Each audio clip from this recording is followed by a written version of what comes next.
Aku tuh udah beneran banget nggak kuat lihat kondisi ini, kayak banyak pengusaha juga yang tutup usahanya, kayak banyak masyarakat yang sampai rela ngelanggar PSBB karena ya mereka udah nggak ada uang lagi, udah nggak bisa nyukupin kebutuhannya lagi, mau nggak mau mereka harus ke jalan dan ya tidak menaati peraturan.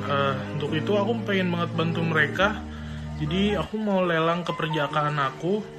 eh ini udah dirundingin bareng-bareng sama keluarga, semua udah setuju.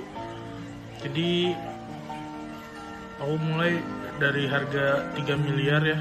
Eh, tapi misalkan emang nggak ada yang nawar segitu ya, turun nggak apa-apa sih, maksudnya 50 juta boleh gitu.